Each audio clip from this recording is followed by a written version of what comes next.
টি-20 বিশ্বকাপ জয়ের পরে আতশবাজি ফাটিয়ে বিজয় উৎসব কলকাতার বেহালায়। আবারও জগৎ সেরা টিম ইন্ডিয়া। টি-20 বিশ্বকাপ জয়ের পরে জাতীয় পতাকা নিয়ে পথে নামলেন শহরবাসী। আতশবাজি ফাটিয়ে বিজয় উল্লাস প্রকাশ করেন তারা। কলকাতার রাজপথে গাড়ি আটকে রাস্তার মাঝেই চলল বাজি ফাটানো। আজকের দিনটা খুব গুরুত্বপূর্ণ ছিল ভারতবর্ষের কাছে, এবং সেই দিনটা আমাদের প্লেয়াররাও সম্মান রেখেছে এবং খুব ভালোভাবেই খেলে সম্মান রেখেছে। এটা আমাদের যোগ্যতা ছিল এবং আমরা খুব খুশি হয়েছি। আজকে উমেন্স ডে আমার বন্ধু বলল এবং তাদের সম্মান করছি। অস্ট্রেলিয়া সফরে গেছে ইন্ডিয়া টিম, তাদের আমরা সম্মান জানাচ্ছি। এই জয়টা খুব দরকার ছিল, তবে আমি এরপর আশা করছি ফুটবলের বিশ্বকাপটা দেখবো, সেই আশা নিয়ে আমরা থাকবো। আপনার নামটা? সুনীল হালদার। তো বিশ্বকাপ জিতলো, কি বলবেন?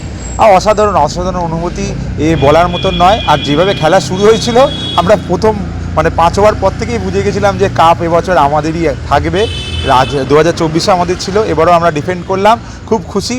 আমাদের ঢিলছোড়া দূরত্বে আমাদের দাদার বাড়ি, আমরা এক্ষুনি ওখানে গিয়ে রসগোল্লা খাবো, সেলিব্রেট করব।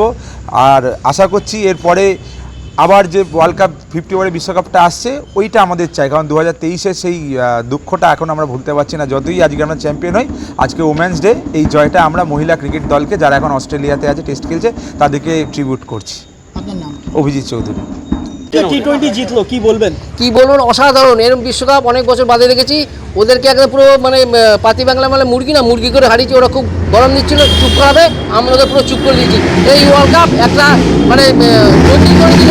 আমার ইন্ডিয়া টিম এত অসাধারণ খেলেছে, এই তার ভাষায় প্রকাশ করা যায় না।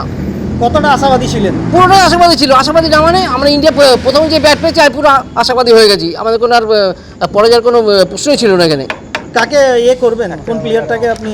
পুরো এখানে আছে সঞ্জু স্যামসং আছে, ঈশান কিষান আছে, দুবে আছে, সবাই আছে। সব মিলিয়ে একটা প্লেয়ারকে প্রত্যেকে ভালো, যে বোলাররা সবাই ভালো ভালো বল করেছে বলে আমরা জিততে পেরেছি। ইন্ডিয়া রতন হালদার।